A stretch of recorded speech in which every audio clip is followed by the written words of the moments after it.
All right, we left off with mounting the intercooler, and next we get to start on the intercooler piping. I didn't show this, but this is what I've done so far. Basically the way this intercooler pipe set up, there was a gap there. Not only was there a gap, this is 3" and this right here is actually 2.75. So I was able to take a piece of 3". The 3" was able to slide right over that lip, and I was able to weld that. So now we're on to this section of the engine bay. I got to figure out what I want to do. There might be a little pie cuts involved. This is the factory pipe. That's like, I want to say this right here is a 2.75, and it's been reduced down to like a 2.5. So I might be able to utilize this. But let's go ahead and make some rough cuts and kind of get an idea of what we're gonna need.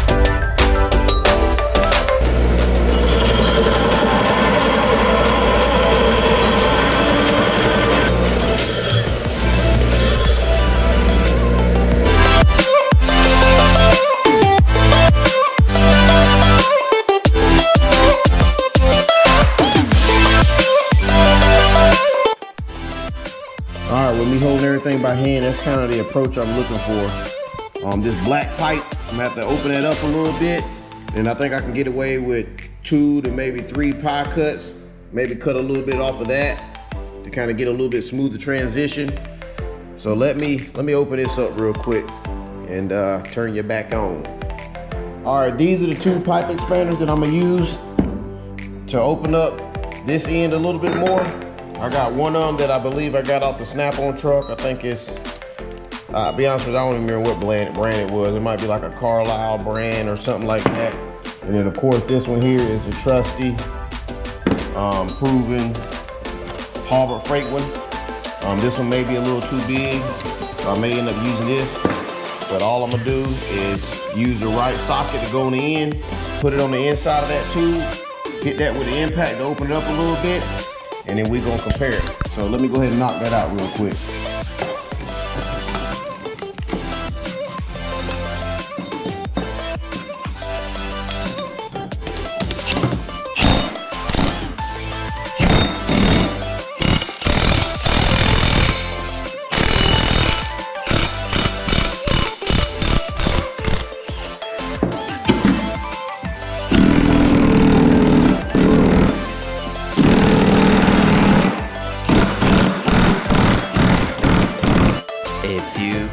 Later. All right, I had to massage it quite a bit, but there we go. It's a nice slip fit. So all I have to do is clean all this black stuff off of here, sand both downs with Scotch-Brite, hit it with a little Dawn soap, hit it with a little acetone, and then we'll be able to weld it. But let's go ahead and test fit this real quick. I got this thing exactly like I want it, so let me see if I can tack it up the way it is.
All right, everything is fitting up like I want it to.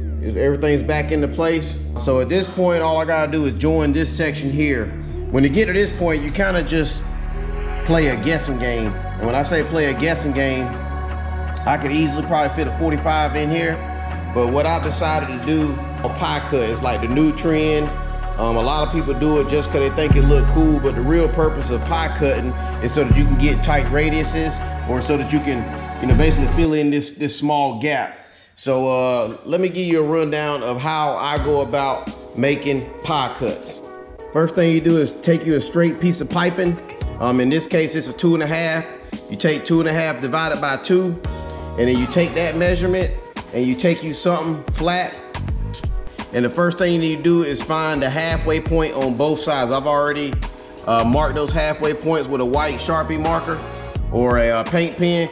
But all you do is put it on a flat surface, rig it up where it doesn't move, so put something heavy on both sides of it. And then what you want to do is take the 2.5, divide that in half. That equals 1.25. 1.25 is basically 1.25 inches. You take you something flat like a ruler or something like this, and once again, without moving the pipe, you mark off your 1.5 or 1.25 one side, and then you do your 1.25 the other side. It's the same thing for 3-inch pipe, 4-inch pipe. Cut that number in half, transfer it to a ruler, and then mark it. And then after you mark your marks, what I like to do is take it, put it against something flat like that with my paint pen, and just draw a line on both sides. And after you get done with that, you can take that to your bandsaw. All right, you take you something like this wind bandsaw, and what you do is go on the other side, and you should have something like this where it's got a bunch of measurements. Long story short, pie cuts ain't nothing but 9 degrees. So what you're gonna end up doing is you're gonna loosen this bolt, put this joke on 9 degrees, and then once you put your pipe in here, I've already taken this to make it simple, but you take your pipe and you make you a reference mark. In this case, my 2.5 pipe reference mark is the white ones on both sides. You line that line up with that line, do the same thing over here, and you basically cut it. And every time you cut it, you cut one piece, then you rotate 180 degrees, cut that piece, rotate 180 degrees, and rotate that piece. I want to say if you take the 9 degrees and make like 5 pies, I want to say that's like 45 degrees or something like that. And if you do 10 pies, that's 90. But once again, the true objective is to get really tight radiuses and to be able to make like that last little piece of corner that you don't quite know what size it is. You could do your pie cuts and make that happen. So let's go ahead. I've already cut my pie cuts. Let's see how we can incorporate this on Adam's 2J intercooler piping. All right, I'm gonna wing this. Just eyeballing it. It looks like I may just need only 2 cuts. So what I'm trying to do is I'm trying to make sure this face is parallel with that, which that looks like it's gonna work. And then also I need to trim a little bit off of that. So let me cut that, and then we'll test fit everything. All right, guys, so that looks like that's pretty daggone close. That's 2 pie cuts, and then I also took an end that I cut it off. It's got the flare on it, because you always got to have a flare on every coupler, and I think that's gonna work. Take all these components and wash them with some Scotch-Brite and some dish soap, and then we're gonna tack everything together to do our final test fit. And once everything matches up, we're gonna fully weld it. All right, I've made my 2 reference marks. Let me go ahead and take it over to the welding table, put everything together, clean everything up, tack it all up. A good little tip, it's always hard to have like 3 hands to hold all this crap up, because you need 2 hands to tack it, but a good little tip is to use painter's tape. Use painter's tape to kind of hold it into place, tack it, remove painter's tape, clean it with acetone, and keep it moving. All right, Speed Addicts, that's the finished product. My beads don't look the best. I'm kind of in get it done mode. Of course, I'm missing 2 clamps, and we're definitely not using these worm clamps. If you've seen that, we're not using those. These are just for mock-up purposes, but that's the finished result. And then we're gonna be powder coating this, as well as the intercooler piping that we gotta work on that side. So I don't think I'm gonna be doing that one today. We're still waiting for the intake manifold gaskets. So I want to kind of have that up there permanently. But I'll do another video of us fabricating this up pipe. And like I said, we got something on the intercooler piping that we're gonna be putting on this side. There's 2 items that we're putting on there, not 1, but 2. All right, now that we got this piping done, we can tackle the piping on this side. If you can tell, I mean, it's already done. So what do I got to do to it? Well, let me show you. We got this.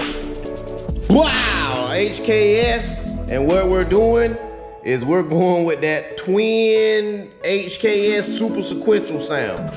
Just a review to the past. The very first Supra I drove in was a 700 horsepower manual transmission that had like some kind of triple clutch that was jangling and dangling at idle. It had some camshafts in it. And one of the things it had on it that was my favorite, other than the upgraded turbo, was it had 2 of these. It had twin HKS blow-off valves. And I'm trying to tell you, that thing just cruising around partial throttle. That joker was like all over the place, and it was a great sound. So we're gonna take that great sound and we're gonna amplify it. And might I add, man, that flat black intake manifold looks pretty good up there. It's mocked up temporarily because we are still waiting for Toyota to send us our daggone parts. Toyota, step your game up. Not only are you messing up our parts, Toyota, you messed up the BRZ. It should have came with a turbo. It shouldn't have had that boxer in it, matter of fact. All right, so I want this blow-off valve to look symmetrical. It's not directly on the side. What I'm gonna do is I'm gonna trace the inside. I want the inside to be cut out. Leave a little meat on the outside so that I can weld it.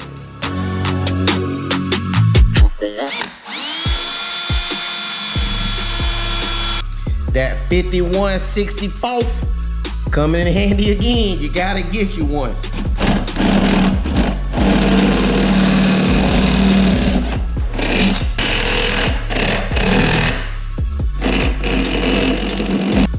Yep, need to open it up quite a bit more. So what I'm gonna end up using next is my air compressor, and I'm gonna use this carbide bit.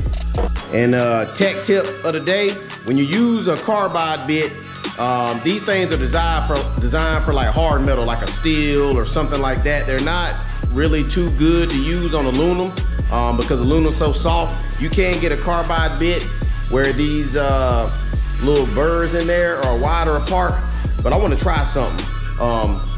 You could take a bar of soap, put this on the bar of soap, run it real quick for a split second to get some soap in there, and then when you grind on this, the soap prevents all that aluminum to cake up on there. But what I'm gonna try is I'm gonna try some daggone grease. I don't feel like going in the house and getting a bar of soap because I'm lazy today. So we're gonna try some grease, and I give you my honest opinion whether or not it works. So stick around. This junk gonna make a daggone mess, watch. Yep.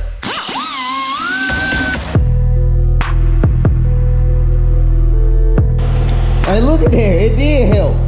It sure did. No, not really, it made a mess. But we got it done. So let me clean this mess up. And, yep, need to open it up some more. Need to open it up.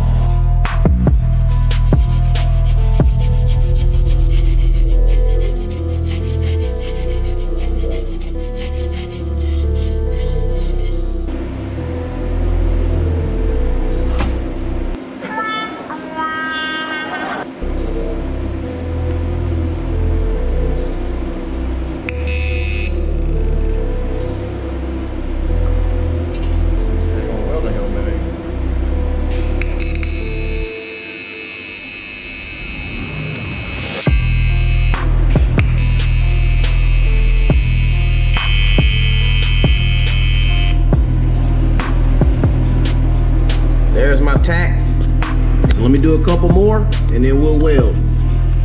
I ended up having to switch over back to the pink cup because I couldn't hardly get in them crevices. A pink cup, number 6. I'm still using the stubby gas lens. So far, that's what we're looking like.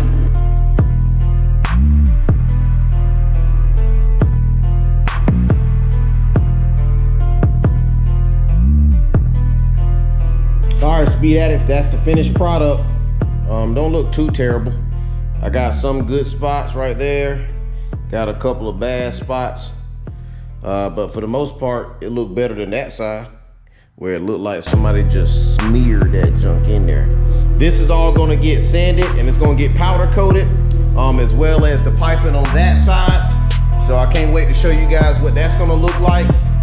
But now, the Toyota Supra is rocking twin blow-off valves. So that's gonna look good. Hey, real quick before I powder coat this thing, check out what intercooler piping look like after you done sandblasted it. Got that ashy look. I thought that was rather interesting. All right, Speedads, you guys want to see the color that we chose for our intercooler piping? Well, let me show you. Wow, look at that, ain't nothing special. It's the same old flat black.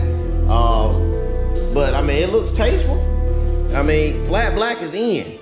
So we got the hot side done. That's looking fresh. Might have had, you know, that well right there and that powder coating of that chrome. That's been installed. It's looking good with that satin finish on that precision turbocharger. But look at them dual blow-off valves. That's gonna look fresh. Gonna look real fresh. So on the next episode, we got to do some things with the blow-off valves. So we'll probably be showing a little video on how to rebuild those.